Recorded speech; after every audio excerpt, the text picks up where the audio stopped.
जी। अस्सलाम वालेकुम। Dear students, we are going to start a new topic today, and the topic of today is principles of effective writing. uh, Seven C's of effective communication.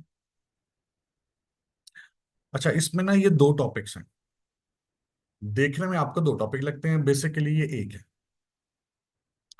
Principles of effective writing and seven Cs. चाहे आप इसको seven seize के नाम से पुकार लें, चाहे आप इसको प्रिंसिपल्स ऑफ इफेक्टिव राइटिंग के नाम से पुकार लें, इसको हम एक तीसरे नाम से भी पुकारते हैं और वो है प्रिंसिपल्स ऑफ इफेक्टिव कम्युनिकेशन के अलावा पिलर्स ऑफ कम्युनिकेशन। अब तीन नाम हो गए: pillars of communication, principles of effective communication और सेवन सीज। ये सात लफ्ज हैं। इन सात लफ्जों के ऊपर कम्युनिकेशन की अमारत खड़ी है। यानी अगर हमने इन सात लफ्जों के ऊपर कमांड हासिल कर ली तो ये समझिएगा कि हमने इफेक्टिव कम्युनिकेशन, बिजनेस कम्युनिकेशन के ऊपर हमने कमांड हासिल कर ली। हम इसको स्टार्ट करते हैं आज, और वन बाय वन हम एक सी को पढ़ेंगे और उसके मुतालिक हम जानने की और समझने की कोशिश करते हैं। जी, आपकी स्क्रीन पर आ रहा है जी। To help you compose effective message you need to apply certain specific communication principles. These are important for both written and oral communication. यानी चाहे आपने ओरल कम्युनिकेशन करनी है, चाहे आपने रिटन कम्युनिकेशन करनी है, तो दोनों के लिए ही seven Cs, they have very very important role to play. They also provide guidelines for choice of content, formal, informal and style of presentation. अच्छा, इसमें ना सिर्फ रिटन कम्युनिकेशन, ओरल कम्युनिकेशन, बल्कि स्टाइल ऑफ प्रेजेंटेशन के ऊपर भी focus किया जाता है इन सेवन सीज पे, इन सेवन प्रिंसिपल्स पे। They help us to adapt our material to the caliber of the receiver, called the seven C's they are. अच्छा, कहते हैं कैलिबर ऑफ आवर रिसीवर। अब कैलिबर ऑफ रिसीवर से मुराद है कि what are the benchmark we have to adopt, what are the standards we have to adopt, and what is the standard of our receiver as well. हमें उसके मुताबिक जो है इन सेवन सीज के जरिए से हमें बहुत ज्यादा हेल्प मिल सकती है। नंबर वन आप देख रहे हैं जी, कंप्लीटनेस, सी से वर्ड ये स्टार्ट हो रहा है। दूसरा कंसाइजनेस है, तीसरा कंसिडरेशन है, चौथा कंक्रीटनेस है, पांचवा क्लैरिटी है, छठा कर्टेसी है, और सातवां जो है वो है करेक्टनेस। आपने देखा आपकी स्क्रीन पर ये सात लफ्ज आ रहे हैं। These are called the seven Cs and every word start with the letter C. चलें जी, सबसे पहले हम स्टार्ट करते हैं कंप्लीटनेस को। Your message is complete when it contains all the necessary information that the recipient seeks and needs to know to react or respond to a message without seeking any additional information. अब मैं सबसे पहले आपको इसकी तफसील में जाने से पहले आपको एक एग्जांपल कोट करता हूं। मैं कहता हूं जी कि मैं एक कस्टमर हूं, आप एक सेल्समैन हैं। एक कस्टमर होने के नाते I am going to send you the message कि मैं कहता हूं जी कि please send me some shirts. अब सिर्फ एक वन लाइन मैसेज आप तक पहुंचा, सेंड मी सम शर्ट्स। अब आप मुझे सबसे पहले तो बताएं कि क्या ये मैसेज कंप्लीट है। बीइंग ए सेल्समैन, आपको लगता है कि do you think that after reading this message you have comprehended the whole message and you are going to send me the required things? नहीं सर। आप कहेंगे no sir, not at all, ये message बिल्कुल भी मुकम्मल नहीं। फिर मैं आपसे पूछता हूं कि इसके अंदर किन किन चीजों की कमी है। आपका सबसे पहला क्वेश्चन ये होगा कि कि सर इसमें तो बहुत ज्यादा चीजों की कमी है, और इसमें सबसे पहले द नंबर ऑफ शर्ट्स, ये नहीं बताया गया कि सर आपने कितनी शर्ट्स डिमांड की। ओके सर, दूसरे नंबर के ऊपर आपने हमें ये नहीं बताया कि किस कलर की चाहिए। तीसरे नंबर पे सर आपने हमें ये नहीं बताया कि किस ब्रांड की चाहिए। चौथे नंबर पे आपने हमें ये नहीं बताया कि फैब्रिक कौन सा होगा। पांचवें नंबर पे सर आपने ये नहीं बताया कि इसका स्टाइल कौन सा होगा। छठे नंबर पे आपने ये नहीं बताया सर इसका डिजाइन कैसा होगा, कि ये मेंस के लिए है, वुमेन के लिए है, किड्स के लिए है। सर आपने ये नहीं बताया कि इसका जो फुल स्लीव्स है ये हाफ स्लीव्स है। चलें वो स्टाइल में या डिजाइन में आप इसको कैरी कर सकते हैं। अब हमारे पास 7-8 पॉइंट तो ये हो गए। फिर आप ये कहेंगे कि सर इसके अंदर ना तो आपने हमें ये बताया कि डेस्टिनेशन कौन सी है, कि कहाँ पर हमने सेंड करनी है। फिर आप ये कहेंगे कि सर आपने हमें ये नहीं बताया कि मोड ऑफ पेमेंट क्या होगा। सर आपने हमें ये नहीं बताया कि मोड ऑफ डिलीवरी कैसे करेंगे। अब यहां पर, और सर आपने ये भी नहीं बताया कि किस डेट को, किस टाइम को आप ये चीजें चाहते हैं। तो ये तकरीबन 11 या 12 किस्म के ऐसे पॉइंट्स हैं which are missing in this sentence. अब मुझे तो लगा कि शायद आपको सारा कुछ पता होगा, कि मैंने कह दिया कि आपको बीइंग ए कस्टमर के सेंड मी सम शर्ट्स। लेकिन बीइंग ए सेल्समैन आपने देखा कि sir there are lots and lots of things missing which are totally incomplete, and owing to this incompleteness there will be a wastage of time and money. अब question ये आता है कि sir ये wastage of time और money कैसे होगा। देखिए मैंने आपको एक इनकम्प्लीट मैसेज भेजा जिसकी वजह से आपके जहन में कई सवाल आता है। आप क्या करते हैं, मुझसे दोबारा से टेक्स्ट के जरिए से, ईमेल के जरिए से मुझसे सवालात पूछते हैं कि सर आपको ये जो अभी हमने 12 चीजों के नाम गिने, कि सर इसमें ये वाली चीजें मिसिंग है, तो फिर आप 12 सवालात मुझसे खुद करेंगे। क्या आपका और मेरा टाइम वेस्ट होगा? डेफिनेटली। क्या, चाहे एक नॉमिनल सी अमाउंट है, कि चाहे आपने मुझे जब मैसेज भेजा तो उसके अंदर आपने कहा एक ईमेल के जरिए से क्यों ना मुझे आप भेज दें, या एक व्हाट्सएप मैसेज के जरिए से क्यों ना भेज दें, चाहे इसके अंदर एक नॉमिनल सी अमाउंट लगी, तो सर क्या पैसे वेस्ट होंगे? डेफिनेटली वेस्ट होंगे। और हम कहते हैं जी कि बिजनेसमैन के लिए time and money they are the most precious things. वो तो अपना वक्त बचा ले अगर कोई अपना बिजनेसमैन, तो इसका मतलब है कि उसने अपने पैसे को बचा लिया। सो वक्त और पैसा बिजनेसमैन के लिए दोनों ही बड़े इंपॉर्टेंट हैं। और अगर आप दोनों को सेव करना चाहते हैं तो बीइंग ए कस्टमर आपकी भी ड्यूटी है कि आप क्या करें, एक कंप्लीट मैसेज भेजें अपने दूसरे काउंटर पार्ट को, अपने पर्सन को, ताकि वो आपको एक कंप्लीट मैसेज जो है वो के जरिए से आपको कंप्लीट ऑर्डर जो है वो डिलीवर करें। अगर आप उसे कंप्लीट ऑर्डर डिलीवर नहीं करेंगे तो नतीजा क्या निकलेगा? Mistrust, misunderstanding, wastage of time and money. अब ऑल दीज थिंग्स, ये अब थोड़ी थोड़ी सी छोटी सी चीजें लगती हैं, लेकिन ये कंट्रीब्यूट करके एक पहाड़ बना सकती हैं। तो हमें मैसेज को कंप्लीट भेजना है। हमें मैसेज जो है वो उसके अंदर कोई भी ऐसी मिस्टेक या अनोमली या डेफिशिएंसी या डर्थ नहीं छोड़नी जिसकी वजह से कि अगले बंदे के जहन के अंदर बहुत सारे सवालात जन्म लेना शुरू करते हैं। अब so that's why it is called the principles of communication. So that's why it is also called the pillars of communication. As I have already mentioned that the whole building of communication stands on these seven C's. और इसमें सबसे पहला हमने कहा जी completeness का। Completeness में ही के जरिए से, कंप्लीटनेस के जरिए से ही ये तमाम चीजें जो हैं वो आती हैं।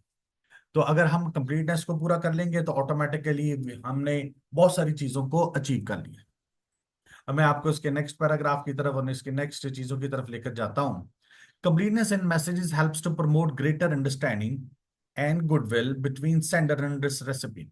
देखिए अभी मैंने कहा कि मिसअंडरस्टैंडिंग पैदा होगी, तो इसका मतलब है कि if you want to develop some trust between the recipient and the receiver, तो फिर आप क्या करें, एक कंप्लीट मैसेज भेजें। Completeness in messages helps to avoid delays and expenses in exchange for further information, and also costly lawsuits arising due to incomplete and misleading information. अब वैसे तो आप हमें लगता है कि सर ये छोटी सी मिस्टेक है, इसका क्या होगा, कोई मसला नहीं होगा। लेकिन अगर हम इसको वाइडर स्पेक्ट्रम के अंदर देखते हैं, अगर हम इसको वसी एंगल से देखें, तो कंपनीज के दरमियान में कुछ जो है ना वो मुआहदे तय पाते हैं। और उन मुआहदों की रोशनी के अंदर अगर आपने उनको कोई इनकम्प्लीट मैसेज भेजा तो they can also drag you towards the court. तो एक तो लॉ सूट बन जाएगा, यानी कानूनी कार्रवाई भी हो सकती है आपके खिलाफ। अब ये this is an extreme situation which I am telling you. So without creating any kind of a controversy, without misleading the other party, without creating the misunderstandings, one has to develop a trust on the other party. So you have to give a complete message. So I'm going to come down towards the advantages of completeness. Number one, complete message brings the desired results without additional messages. जो मैंने पहले आपको जो example दी उसमें कहा, मैंने आपको कहा जी कि सेंड मी सम शर्ट्स, उसमें तो हमने कहा जी कि एडिशनल मैसेजेस करने पड़ रहे हैं। उस आपको मैंने कहा जी कि सेंड मी सम शर्ट्स, आपको एडिशनल मैसेज के तौर पर मुझे 12 मैसेजेस करने पड़ेंगे, या 12 की लिस्ट बनाकर आपको मुझे एक मैसेज के अंदर भेजनी पड़ेगी। तो इस एडिशनल मैसेजेस से बचने के लिए भी क्या करें कि आप कंप्लीट मैसेज भेजें। Number two, they can build good will. अब यहां पर गुडविल डेवलप होगी, यानी एक दूसरे के ऊपर ट्रस्ट डेवलप होगा। तीसरे नंबर पे, they can help to avoid lawsuits, कानूनी कार्रवाइयों से भी बच सकते हैं। और चौथे नंबर पे, papers that seem unimportant can be important if they contain complete information. अच्छा, कुछ चीजें जो हमारी नजर में या किसी भी आम कस्टमर की नजर में अनइम्पॉर्टेंट लगती हैं, अगर हम उसको पूरा करके भेजें तो हो सकता है कि अगले की नजर में वो बहुत ही ज्यादा important. sometimes we delete some things which we think that they are unimportant, but they have to be important. मैंने पिछले पिछले लेक्चर में भी कहा था कि जब भी आप किसी से कॉरेस्पॉन्डेंस करते हैं ना, आपने एक दफा कॉरेस्पॉन्डेंस कर ली, उसको एक कंप्लीट मैसेज भेज दिया, अब आपसे कुछ दिनों के बाद दोबारा से कॉरेस्पॉन्डेंस करना शुरू करते हैं, तो फिर आप सोचते हैं जी उसको पहले मैंने तो कंप्लीट मैसेज भेजा हुआ है, तो अब मुझे दोबारा से क्या जरूरत है। तो मैंने उस वक्त भी कहा था कि आपने हर सूरत में जितनी दफा भी आप अगले बंदे को मैसेज करें, आपने बैकग्राउंड उसकी जरूर बतानी है। ये मत तसव्वुर कर लीजिएगा कि एक दफा मैंने बता दिया तो दैट्स एनफ। बिजनेस के अंदर every time, because the manager are too much busy, so for their comfort, for their you can say for their comfortness, हम क्या करते हैं, वंस अगेन एक कंप्लीट मैसेज उनको भेजते हैं, so that it will be easy for understanding for that. Fifth point है जी, papers that seem, yeah, sorry, we have just gone through this point. Next scene, guidelines for completeness. Keep the following three guidelines in mind. Answer all the questions asked. जो भी सवालात पूछे जाए उनका आपने मुकम्मल तौर पर जवाब देना। This is one way to complete the message. Number two, give extra when desirable. अच्छा, इसकी ना मैं दो तीन एग्जांपल्स आपके सामने पेश करता हूँ। आपने अक्सर देखा होगा, whenever you are visiting a restaurant, हालांकि हम एक पर्टिकुलर बेंट ऑफ माइंड के जरिए से जाते हैं कि हमने उस रेस्टोरेंट में जाकर ये वाली चीज को खाना है, लेकिन when we enter into the restaurant and we are seated there, उस वक्त ना एक वेटर आता है हमारे पास और हमारे हाथ के अंदर ना एक मेन्यू कार्ड थमाकर चला जाता है। Although we have pre decided that we are going to eat that particular kind of a food, लेकिन फिर भी हम उस मेन्यू कार्ड को सारा दोबारा पढ़ते हैं। You know why?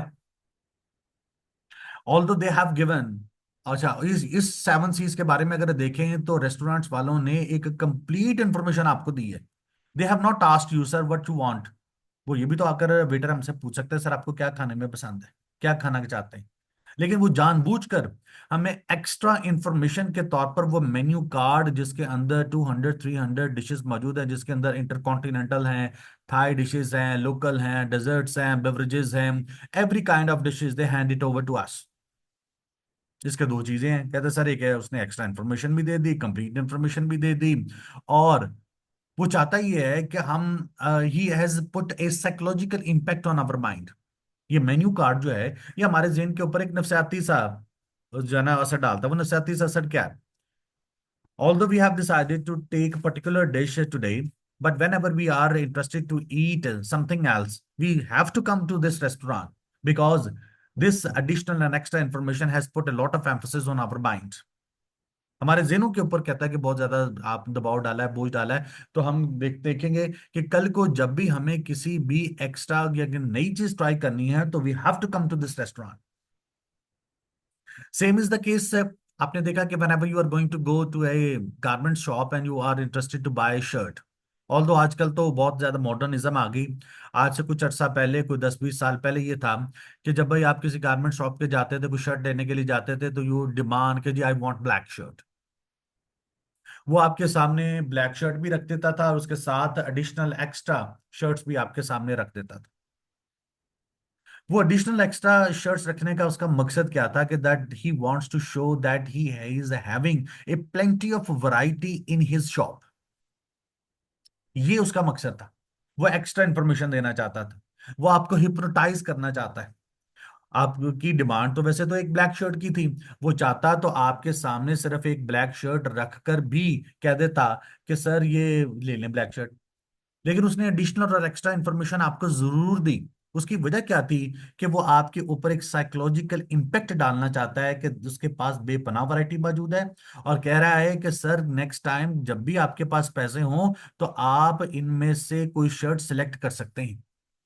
और ये एक ह्यूमन डिजायर है, कि ह्यूमन डिजायर है कि whenever we are interested to buy shirt, और या फिर हमें हमेशा जरूरत होती है कि हम नए से नई जिद्दत वाले डिजाइन वाले कपड़े पहने, तो जब हमारे ज़हनों के ऊपर वो एक छाप लगी रहती है कि फलां दुकान में मैं जब गया था तो फलां दुकान में बहुत बड़ी अच्छी वैरायटी मौजूद है।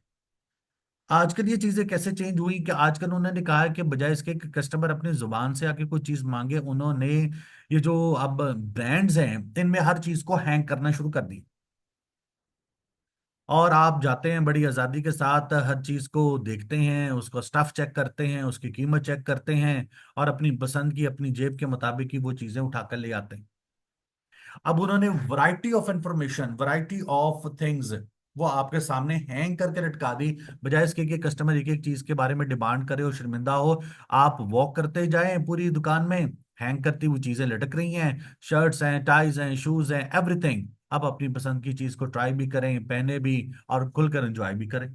ये एक नया तरीकेकार है जो जो जिद्दत आई है हमारे यहाँ पर। ओके जी, इसमें लास्ट पॉइंट आता है जी, check for the 5 Ws and any other essentials. अब 5 Ws क्या है? अच्छा, इन 5 Ws को मैं आपको नीचे पहले ले जाऊं ताकि ये आपको पता लग जाए कि चेक फॉर द 5 Ws। अब यहां पर मैं कुछ चीजों को हाईलाइट करने लगा हूं। ये हैं जी 5 Ws: who, what, where, when and why. हम कहते हैं कि अगर we are going to apply these 5 Ws to any information which is available, and if we are going to get the answers of these 5 Ws, it means the message is a complete one. If any of the information which is missing in this message, and if we do not get the answer of any of these 5 Ws, then it means then the answer is incomplete. इसी को मैं पढ़ रहा हूं जी। Another way to complete your message is to answer the 5 Ws questions, which are who, what, where, when, why. For example, उसके नीचे to order merchandise make clear what you want, when you need it, where it is to be send, who will receive, and why these things are being ordered. कि क्यों ये चीजें मंगवाएगी। अभी जैसे मैंने आपको कहा था कि सेंड मी सम शर्ट्स, उसके ऊपर हमने 12 चीजें कहा कि ये मिसिंग थी। इसका मतलब है कि हमने अगर अपने सेंड मी सम शर्ट्स के ऊपर इन 5 Ws को अप्लाई किया, and if we are not going to get the answer of these 5 Ws, so that's why we have come to the conclusion that the message was incomplete. अब जब हमने दोबारा से उन 12-13 चीजों को ऐड करके इन 5 Ws को अप्लाई करें और इनके आंसर्स हासिल करने की कोशिश करें, तो फिर हमें पता लगता है कि yes, the message is a complete one. तो मैसेज कंप्लीट कैसे होगा? इसके लिए बहुत आसान सा तरीकाकार उसने हमें बता दिया। उसने कहा जी कि आप अपने मैसेज के ऊपर 5 Ws को अप्लाई करें, अगर आपको आंसर्स मिल जाएं तो आपको ऑटोमेटिकली अंडरस्टैंड हो जाएगा। अच्छा, ये दोनों के लिए, ये सेंडर और रिसीवर दोनों के लिए बहुत आसान है। मैं एक सेंडर हूं, मैंने एक मैसेज लिख लिया। अब मैं जानना चाहता हूं कि इधर my message is a complete one और नॉट, तो I have to apply these 5 Ws on my message. अगर मुझे इन सबके आंसर मिल जाएं तो automatically I will be comfortable, I will be satisfied that the message is a complete one, so that I can easily send it to the receiver. जी, उसके ऊपर आते हैं जी, answer all questions asked. When you reply to an inquiry containing one or more questions, answer all questions because the customer's reaction to an incomplete reply is likely to be unfavorable. एक भी चीज miss हो गई ना, एक भी चीज miss हो गई, मैं वंस अगेन एग्जांपल देता होता हूँ शादी कार्ड की। आपने देखा कि मैरिज सेरेमनी का कार्ड जो होता है, अगर उसके ऊपर भी इन 5 Ws को अप्लाई कर दे, देखिए एक छोटा सा कार्ड है, उसके ऊपर मैक्सिमम इंफॉर्मेशन दी और मिनिमम वर्ड्स के अंदर दी।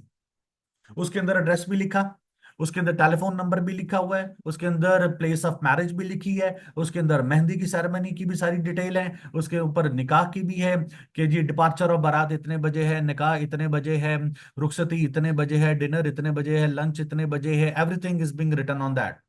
कौन है, आपके ऊपर नाम भी लिखा होता है कि mister Ali is going to be married with फला फला। ठीक है, ये तमाम के नाम भी लिखे होते हैं।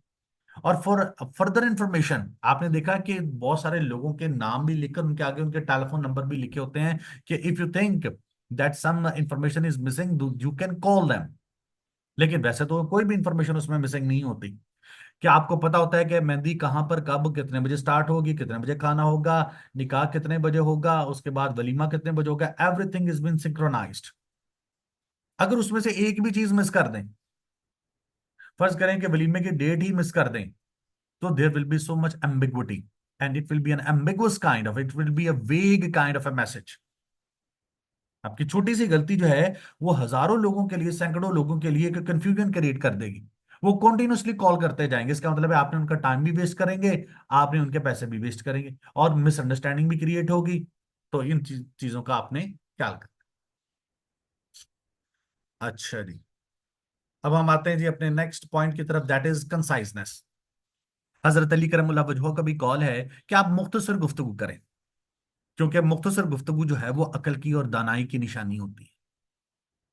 हम इसको इंग्लिश में कहते हैं brevity is the soul of wit. Brevity इख्तसार, विट अकल को, कि इख्तसार अकल की निशानी। सर विंस्टन स्पेंसर चर्चिल, आपने शायद बच्चों आप लोगों ने नाम सुना होगा। He was the prime minister of England, he became the prime minister of England when he joined England as a leader. और सेकेंड वर्ल्ड वॉर के अंदर वो इंग्लैंड का प्राइम मिनिस्टर था। उसने, उसकी एक कोटेशन मशहूर है, उसने कहा था कि अगर आप मुझसे चाहते हैं ना कि 2 घंटे की तकरीर करवाना किसी भी टॉपिक के ऊपर, कहता मैं अभी कर देता हूँ। कहता it's not an difficult task for me. कहता ये तो कोई मुश्किल काम नहीं है, 2 घंटे किसी मौजू के ऊपर बोलते जाना, कहता है ये कोई मेरे लिए मुश्किल काम नहीं। फिर उसने कहा जी कि अगर आप मुझसे चाहते हैं कि 15 मिनट की स्पीच करवाना, तो कम से कम आप मुझे 15 दिन दीजिएगा तैयारी के लिए।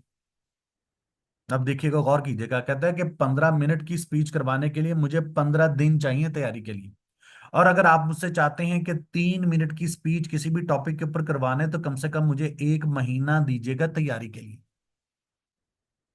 अब आप कहेंगे सर 3 मिनट की स्पीच करना तो कोई मुश्किल काम ही नहीं। तो याद रखिएगा कि it is very very difficult to achieve conciseness. मुख्तसर इख्तिसारपन को हासिल करना इंतहाई मुश्किल है।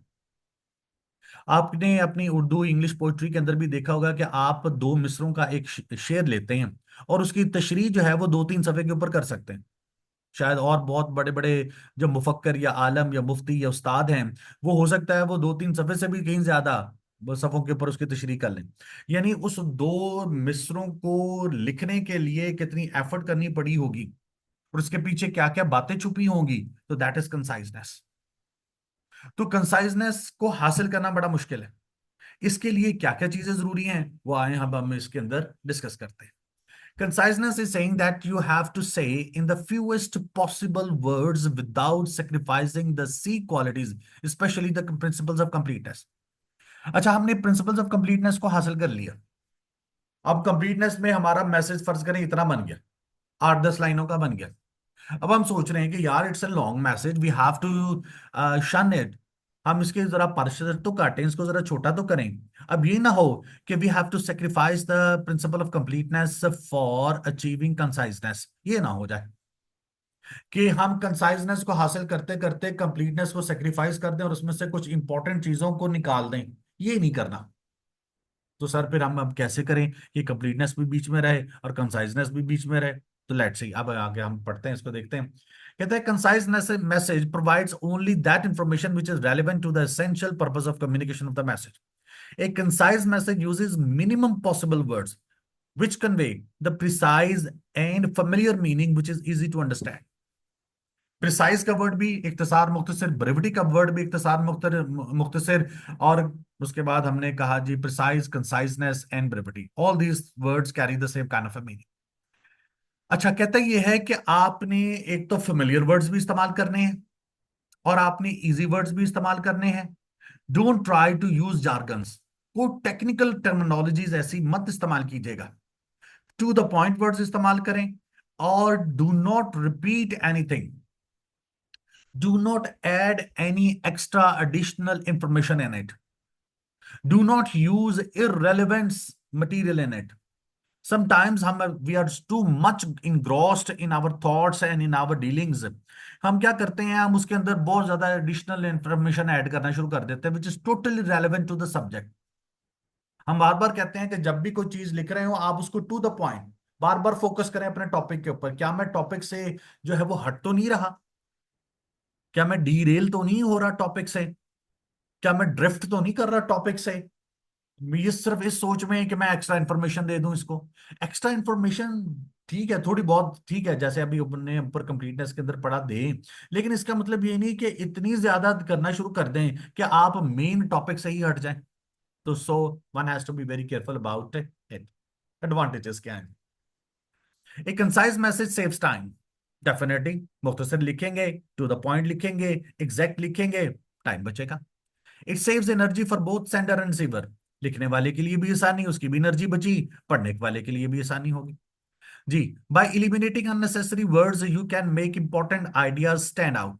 एलिमिनेट अननेसेसरी वर्ड्स, अभी मैंने कहा अननेसेसरी वर्ड्स को एलिमिनेट कर दे, गैर जरूरी लफ्ज जो हैं उसको निकाल दे. अभी हम हो सकता है हम अभी मैं आपको बता दूं कि इसमें कौन से हम रोजाना की बुनियाद के ऊपर अननेसेसरी वर्ड जो है वो इस्तेमाल करते हैं.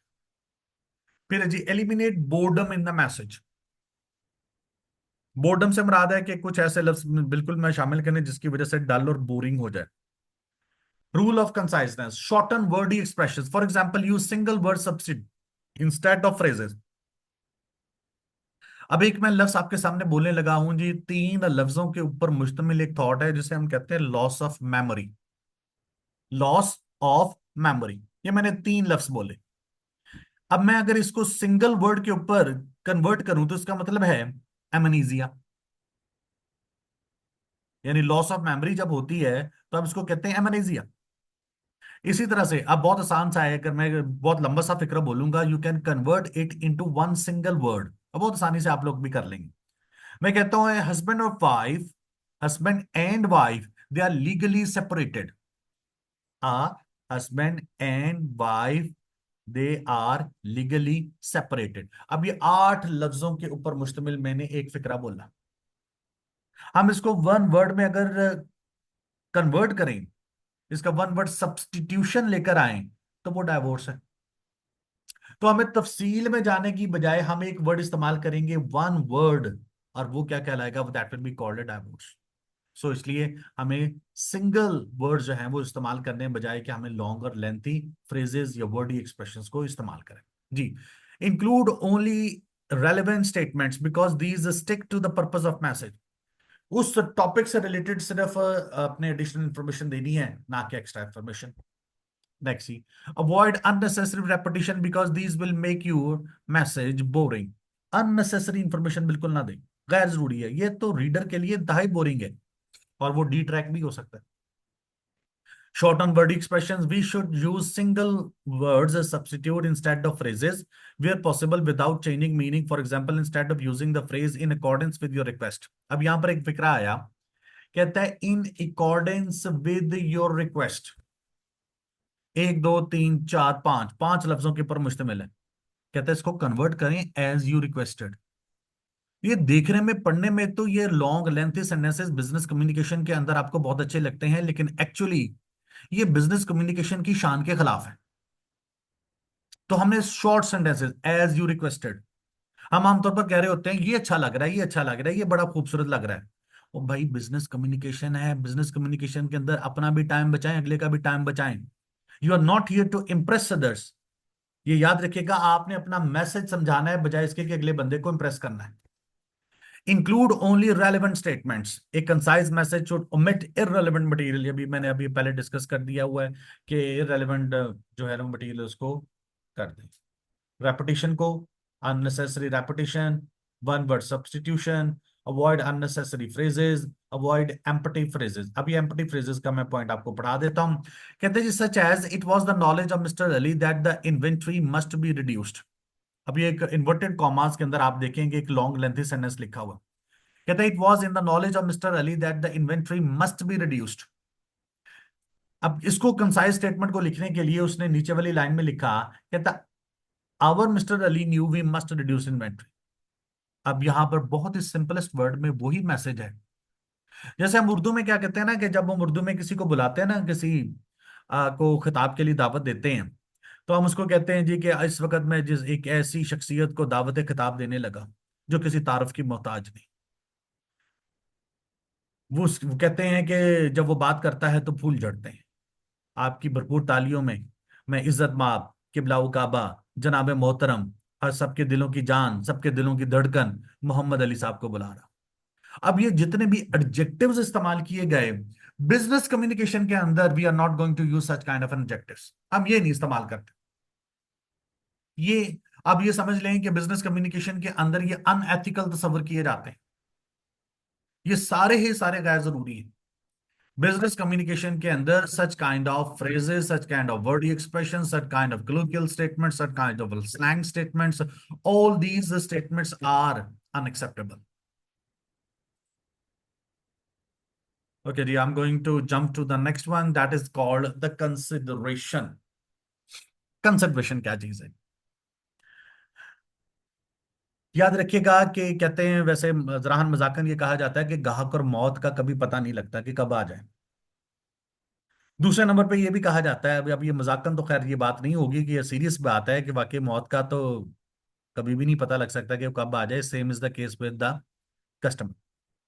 बिजनेस के अंदर जहां पर बहुत सारी और चीजें भी इंपॉर्टेंट है, वहां पर सबसे इंपॉर्टेंट चीज आपका कस्टमर है। कस्टमर जो है हम उसको तो कह देते हैं जी कि वो माई बाप है। The most important personality in business is the customer. क्योंकि कस्टमर है तो आप हैं, आपका बिजनेस चलेगा। सो एक तो ये चीज पर गौर करना है कि हमेशा कस्टमर की इज्जत करनी, कस्टमर को इंपॉर्टेंस देनी। हम एक मुहावरा बोलते हैं कि put your feet in someone's shoes. अपने पांव को किसी के जूतों में रखकर देखें, यानी अपने आप को कस्टमर की जगह पर रखकर देखें। हर सेल्समैन का फर्ज यह है कि वो अपने आप को कस्टमर की जगह पर रखकर देखे और फील करे कि what he feels at that time. So customer की तो आपने इज्जत करनी व्हाट्सएवर। अगर हम तो यहां तक कहते हैं कि अगर वो कस्टमर गलत भी है तब भी वो सही है। इतनी ज्यादा इज्जत है कस्टमर की। आपको सेल्समैन होने के नाते ये पता लग गया कि ये कस्टमर जो है वो गलत है, फिर भी आप उसकी रिस्पेक्ट करने पर मजबूर हैं। आप उसके साथ बदतमीजी नहीं कर सकते, आप उसके साथ फाउल लैंग्वेज इस्तेमाल नहीं कर सकते। ये तमाम चीजें। अच्छा, कंसिडरेशन के सबसे इंपॉर्टेंट, पहले मैं एक पैराग्राफ पढ़ दूं फिर मैं आपको अगली चीजें समझाता हूं। Consideration means that you prepare every message with the receiver in mind. जो भी मैसेज प्रिपेयर कर रहे हैं अपने रिसीवर को माइंड में रख के। So try to put yourself in the receiver's place. Consideration is keeping in mind the desires, problems, circumstances, emotions, and reactions of the reader or listeners of your message. आपने देखना यह है कि मेरा मैसेज पढ़ने के बाद मेरे कस्टमर के ज़हन पर क्या असर होगा, उसके इमोशंस पर क्या असर पड़ेगा, उसके सर्कमस्टांसेस पर क्या असर पड़ेगा, वो कैसा रिएक्ट करेगा। इन तमाम चीजों के बारे में आपने फील करना है। Advantages of consideration: it helps in strengthening present business friendship as well as make new friends. अच्छे दोस्त बनते हैं अगर आपकी डीलिंग अच्छी है, आपकी कम्युनिकेशन अच्छी है, आप कस्टमर के साथ अच्छे तरीके के साथ डील करते हैं, तो आप जो है। अच्छा, आपने देखा कि आप किसी रेस्टोरेंट में जाते हैं कि किसी जगह पर जाते हैं, किसी जगह पर शॉपिंग करने के लिए जाते हैं, तो वहां पर मौजूद सेल्समैन सबसे पहले आपको सलाम करता है और फिर पीछे पीछे पीछे पीछे आपके भागना शुरू कर देता है। You know why? He wants to give you importance. जिस तरह का मर्जी आप हो, आपने चीज खरीदनी हो नहीं खरीदनी हो, वो आपके साथ साथ चलेंगे। जी। Number two, consideration is a good will builder. इससे दो लोगों के दरमियान में ताल्लुकात बेहतर होते हैं। Third one, it is important both in aural and written communication. आप ऑरली भी अच्छा स्पोकन होनी चाहिए आपकी, और रिटन भी होनी चाहिए। D part. अच्छा, एक बड़ी छोटी सी एग्जांपल में को आपको देता हूँ कि whenever you are going to visit a restaurant और ए होटल, आपने देखा कि वहां पर जो ही आप दरवाजा खोलते हैं ना रेस्टोरेंट का, there is a lady standing right in front of you, and she is going to ask you something in English. और वो आपसे पूछती है, sir how many person you are. और the lady only knows one sentence of English, but that is going to create a goodwill gesture. वो एक आपके और उसके दरमियान में एक रिलेशनशिप डेवलप हो जाता है। एंड बीइंग ए लेडी, और उसने वो ऊपर से अंग्रेजी बोल दी ऊपर से, तो आप ये समझ लीजिएगा कि that is going to put a lasting impact on your mind.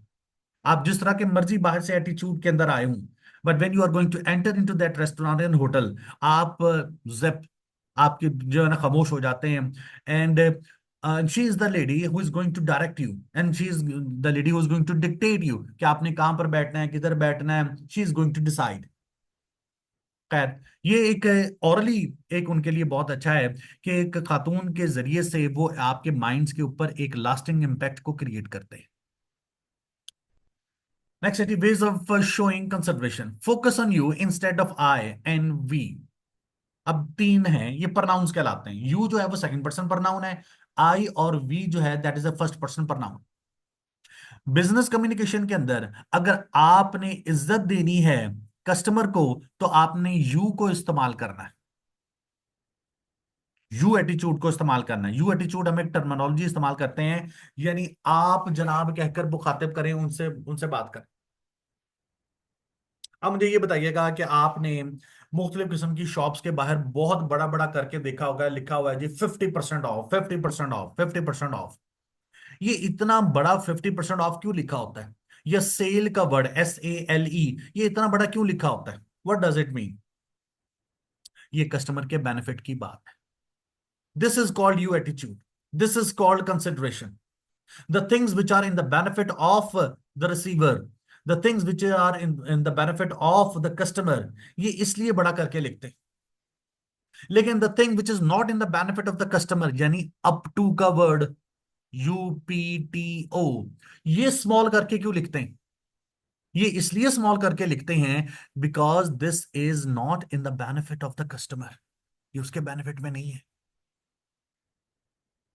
जो चीज उसके बेनिफिट में नहीं है, तो वो स्मॉल करके, the thing which is in the benefit of the customer, it has to be written in the bold big letters. ये बात याद रखिएगा। ये है कंसिडरेशन, ये है प्रैक्टिकल जो आप रोजाना सड़कों के ऊपर यू एटीट्यूड देखते हैं। अच्छा, आई और वी की मैं आपको एग्जांपल देता हूं।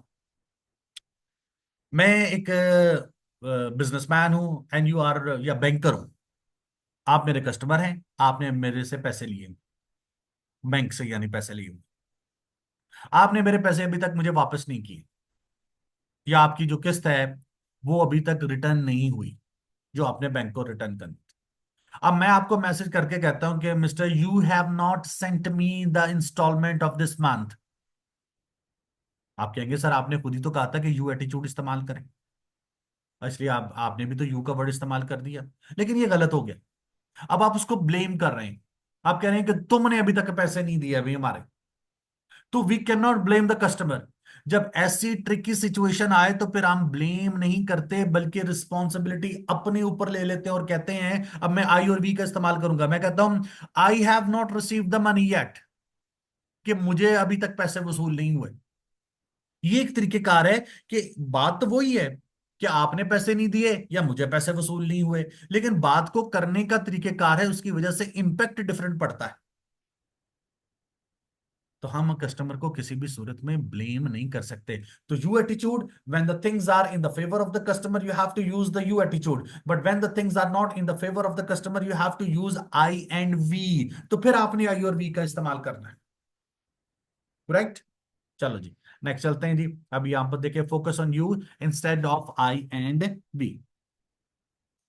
फिर आते हैं जी कि अपना emphasize positive and pleasant facts के ऊपर। मैं आपको सेलिएंट इसके फीचर्स बढ़ाई जा रहा हूं। कहते हैं show positive facts only, this can be achieved by stressing what can be done instead of what can not be done.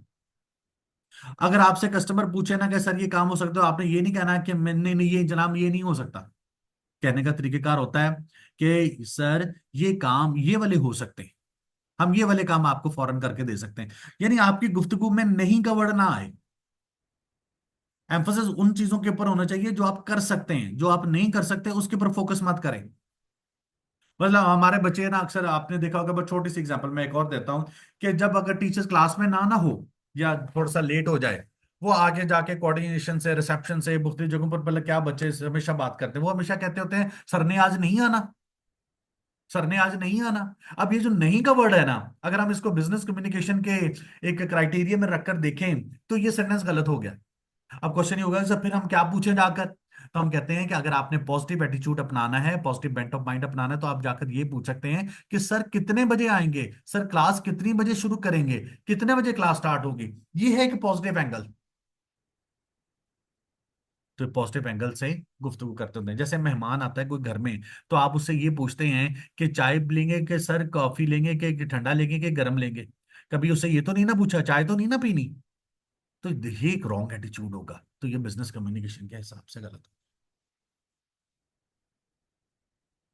Okay ji, next है जी हमारे पास कॉन्क्रीटनेस। Concreteness means solid. अच्छा, आपका जो कंक्रीटनेस है वो आपके फैक्ट्स एंड फिगर्स के ऊपर होता है। मैं कहता हूं कि पाकिस्तान तरक्की कर रहा है, आप कहेंगे ओके सर ठीक है। मैं कहता हूं वो बच्चा बड़ा मेहनती है, ओके ठीक है। ये कैसे अंदाजा लगाया जाता है कि कोई बंदा बड़ा मेहनती है, कोई बंदा बड़ी तरक्की कर रहा है, कोई पाकिस्तान तरक्की कर रहा है, इसका कोई क्राइटेरिया तो होगा ना। तो सॉलिड विविड वर्ड्स इस्तेमाल करने हैं, स्पेसिफिक वर्ड्स इस्तेमाल करने हैं, फैक्ट्स एंड फिगर्स इस्तेमाल करने हैं। किसी बंदे की इंटेलिजेंस का अंदाजा क्या कहते हैं, is an intelligent person, is an industrious person, is a punctual, is a regular, is an obedient kind of a person. ये तो सारी लिटरेरी बातें हैं। बिजनेस कम्युनिकेशन के लिहाज से इसमें कोई बात नहीं है। बिजनेस कम्युनिकेशन के लिहाज से उसमें सिर्फ एक बात कह दें कि यार he got 1080 marks in intermediate, ये उसकी इंटेलिजेंस का सबूत है। पाकिस्तान की प्रोग्रेस, पाकिस्तान तरक्की कर रहा है, आप इतना कह दें जी पाकिस्तान की करंट ईयर में जीडीपी 3.2 रहेगी, ये एक क्राइटेरिया, ये है फैक्ट्स एंड फिगर्स। लंबी चौड़ी बातें नहीं करनी, हमें एग्जैक्ट वर्ड्स की तरफ, विविड वर्ड्स की तरफ रहना है, क्लियर वर्ड्स की तरफ रहना है, ना कि वेग वर्ड्स इस्तेमाल करने।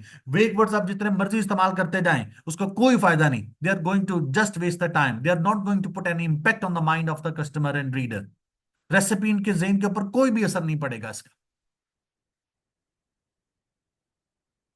प्रिंसिपल्स ऑफ करेक्टनेस में आपको पढ़ा रहा हूं जी। Use specific facts figures, put action in your verbs, action की बात करें, ना कि ख्याल तस्वुराती चीजों की बात करें।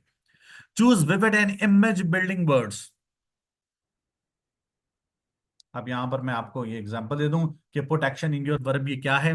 Strong verbs can active other words, help to make your sentences definite, compose strong sentences. कहते हैं use active rather than passive voice.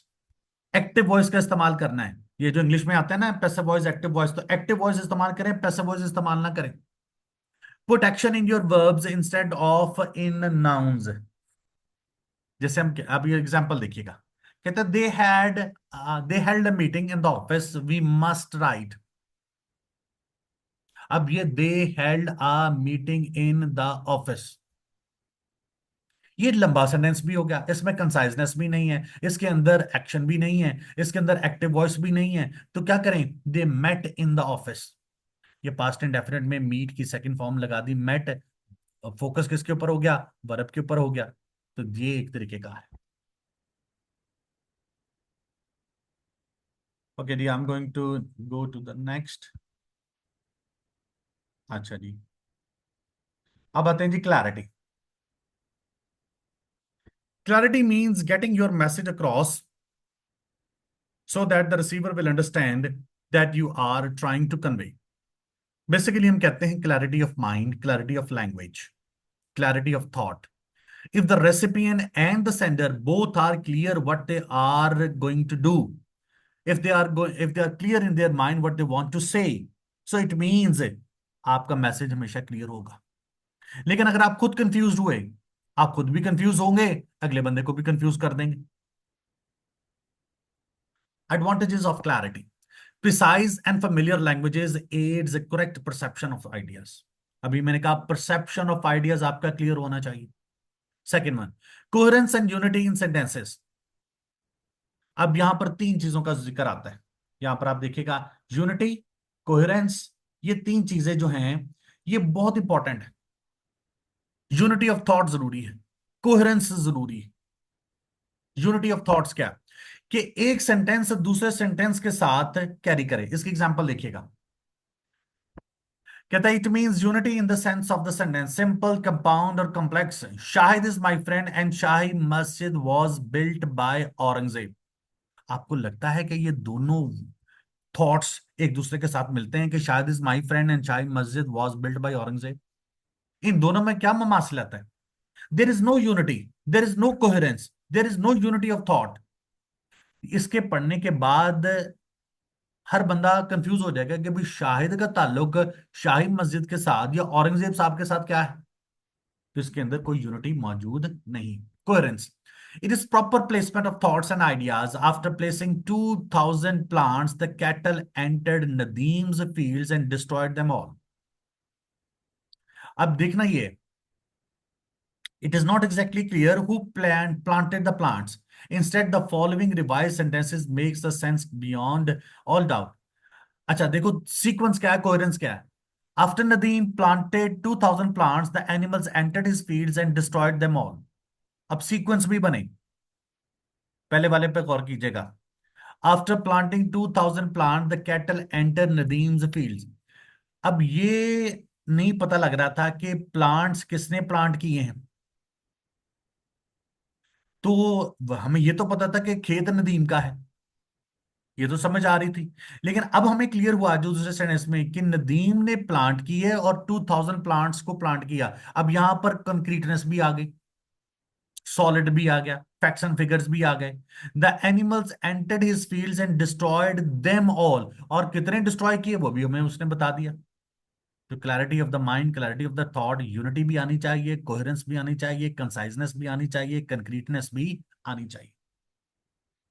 फिर आते हैं जी हम कर्टसी के ऊपर। कर्टसी का मतलब होता है आजिजी, इनकसारी, हम्बलनेस, काइंडनेस, किसी के साथ प्यार और मोहब्बत के साथ पेश आना। हम किसी भी कस्टमर के साथ अपनी फाउल लैंग्वेज को इस्तेमाल नहीं कर सकते। हमने कोई भी किस्म की स्टूपिड या कोई वेग वर्ड्स इस्तेमाल नहीं करने जिसकी किसी भी वजह से हमारे कस्टमर की दिल आजारी हो जाए। Courtesy is showing good manners to your receiver. Advantages देखते हैं जी। Courteous messages helps to strengthen present business friendship as well as make new friends. Courtesy is a good will builder. अच्छा, एक ना कर्टसी, आपने देखा जी हम ईद के ऊपर ग्रीटिंग्स क्यों भेजते हैं? हम ये कैलेंडर्स जो है अपनी कंपनियों के छाप कर, डायरियां छाप कर, बॉल पॉइंट छाप कर, कीरिंग्स छाप कर, हम किसी भी मौके को हाथ से नहीं जाने देते और अगले बंदे के साथ हम अपनी चीजों को शेयर करते हैं।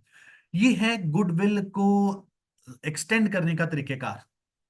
ईद शबरात के मौके के ऊपर एक दूसरे से का साथ मिलना, केक लेकर जाना, ये तमाम चीजें किस चीज को जाहिर करती हैं? ये एक गुड विल मैसेज को जाहिर करती है।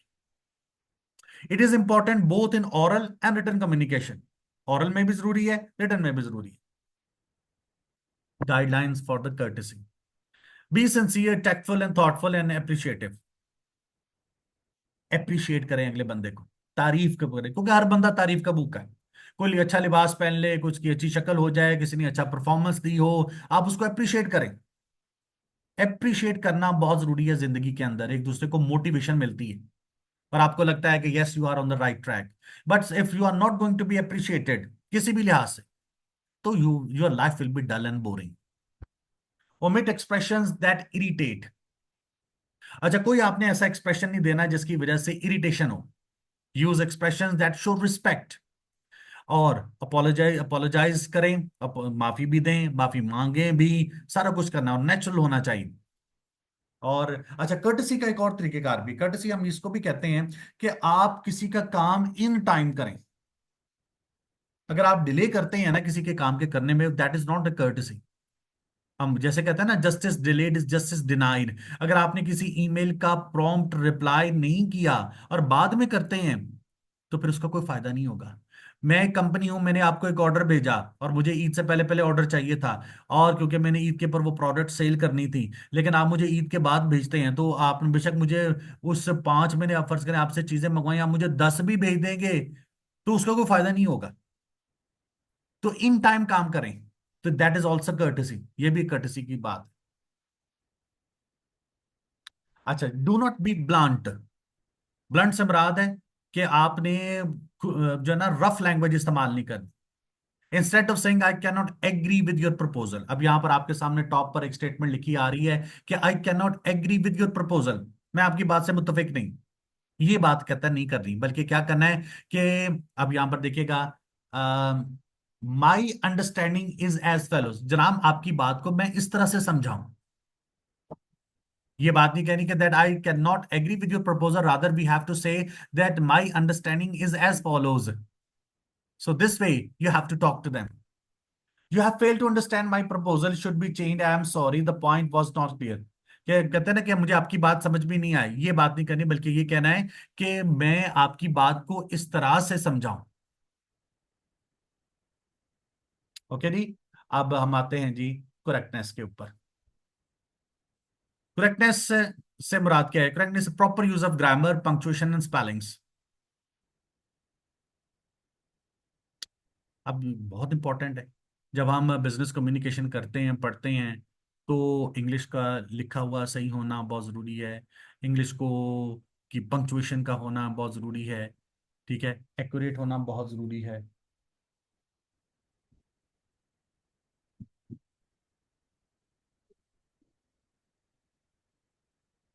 जी। ऑलराइट। ओके जी। Use of the right level of language. There are 3 levels of language which are formal, informal and sub standard languages. अब 3 किस्म की उसने लैंग्वेजेस हमें बताएं: formal, informal and sub standard kind of a language. The business letter formal and in some specific situation even informal writing is appreciated। अच्छा, हम बाद में जाकर कहीं पर जिक्र करेंगे कि फॉर्मल लैंग्वेज कहां पर जरूरी है कि फॉर्म इनफॉर्मल लैंग्वेज कहां पर जरूरी है। चलिए सिर्फ एक लाइन की स्टेटमेंट में आपको पास कर देता हूं। कहते हैं कि फॉर्मल लैंग्वेज जो है, वो जब आपका नया कस्टमर आता है ना, उसके साथ आपने फॉर्मल लैंग्वेज इस्तेमाल करनी। अगर आप उस कस्टमर के साथ काफी अरसे से डील कर रहे हैं, तो आप उसके साथ किसी हद तक इनफॉर्मल लैंग्वेज इस्तेमाल कर सकते हैं, यानी थोड़ी सी फ्रैंक लैंग्वेज आप इस्तेमाल कर सकते हैं, थोड़ी सी। अब एक है substandard language, that is below the belt, you can not use that, उसकी कहीं पर भी इजाजत नहीं है। Be point, include only relevant fact, words and figures, absolute accuracy is essential for effective written messages. One erroneous digit can make a difference of millions of dollars। आप लोग ने यकीनन कभी ना कभी चेक साइन करने के लिए जब जाते हैं ना, तो आप देखते हैं कि साइन साइन चेक साइन करते हैं चेक के ऊपर, उसके बाद आप अपने नंबर्स लिखते हैं। फर्ज करें आपने जो है वो 5,000 रुपया निकलवाना है, 5,000 आपने लिखा, 5,000। ठीक है। अब अगर आप उसके साथ एक जीरो और लगा दें, तो आपको क्या लगेगा? क्या कोई गलती तो नहीं हो गई? आपके अकाउंट में वही 5,000 और आप 50,000 निकलवाने चले जाएं, तो एक जीरो की अहमियत का भी हमें उस चेक के ऊपर पड़ता है। अब हमें ये भी पता लगता है कि हम किसी के साथ कोई डिजिट कम कर दें या ज्यादा कर दें, तो तब भी एक बहुत बड़ी गलती हो जाएगी। स्पेलिंग का ठीक होना, दैट्स वेरी एसेंशियल। ग्रामर का ठीक होना, दैट इज वेरी एसेंशियल। बल्कि ग्रामर के लिए तो आप देखते हैं कि एमएस वर्ड के अंदर आपको स्पेलिंग की मिस्टेक्स हों या ग्रामर की मिस्टेक्स हों, तो वो आजकल तो कंप्यूटर खुद ब खुद निकाल देते हैं, कि आर्टिफिशियल इंटेलिजेंस आ गई है तो वो आपकी हेल्प बहुत ज़्यादा कर देता है। लेकिन मैं समझता हूँ कि हर सिचुएशन में आर्टिफिशियल इंटेलिजेंस जो है वो हेल्प नहीं करता। बहुत सारी ऐसी सिचुएशंस भी आती हैं जिसके अंदर इंसान को खुद एफर्ट करनी पड़ती है, खुद काम करना पड़ता है, खुद लिखना पड़ता है। अच्छा, ये कुछ प्रैक्टिस क्वेश्चंस हैं, इनकम्प्लीट क्वेश्चन हमें दिया हुआ है। ठीक है, उसके सोल्यूशन भी उसने हमें दिया है। कहता please fax me in return the departure from Singapore to Hong Kong on the 8th। In responding to the above, you would have to give something extra as to times of day, airlines flying that route, cost, and departure arrival time। अब यहां पर ये जो statement लिखी हुई है ना, that is a confusing kind of a statement. ये फैक्स आया और ये इनकम्प्लीट मैसेज है। अब इसको कंप्लीट मैसेज किया, थैंक्स फॉर योर इंक्वायरी ऑन April 8, 2022। या पर एग्जैक्ट डेट भी आ गई, एग्जैक्ट ईयर भी आ गया। A plane of Singapore airline will take off H12, exact time का भी जिक्र आ गया, नून, दोपहर का वक्त होगा, and arrive at Hong Kong at 2 PM local time. Destination भी बता दी और डेस्टिनेशन के वक्त कहां पर उतरेगा, एग्जैक्ट टाइम वहां पर भी बता दिया। The air freight from Singapore to Hong Kong is $200 और एग्जैक्ट कॉस्ट भी बता दी। अब ये, this is a complete message, this is a courteous message, this is a consideration message, this is full of concreteness, it has the correctness, it has the good spellings, it has the good punctuation as well। ये तमाम चीजें इसके अंदर मौजूद हैं। एक और incomplete message का जिक्र है। अच्छा, फिर उसने कुछ एग्जांपल्स दी हैं कि वर्डी एक्सप्रेशंस क्या होते हैं। एट दिस टाइम, कंसाइजनेस में आ गया जी now, wordy due to the fact that, conciseness लिखेंगे बिकॉज। अब देखिए एट दिस टाइम, तीन लफ्जों की बजाय हमने क्या किया, हमने एक लफ्ज के ऊपर मुश्तमिल जो है ना वो वर्ड लिख दिया। वर्ड एक्सप्रेशन में लिखा है due to the fact that, उसकी जगह पर हमने कर दिया एक वर्ड कर दिया और वो बिकॉज का वर्ड कर दिया। फिर हम कहते हैं जी के हैव नीड फॉर, सिर्फ वर्ड क्या लिखना है आपने, नीड का। फिर है इन ड्यू कोर्स, इसकी जगह पर आपने क्या लिखना है, सून का वर्ड। अच्छा, ये 7 चीज हैं, इसकी बहुत बेपनाह एग्जांपल्स हैं, बहुत ज्यादा है ये, जो ना खत्म होने वाला उसकी, क्योंकि इसके लिए प्रैक्टिस जो है ना वो बेपनाह जरूरी है।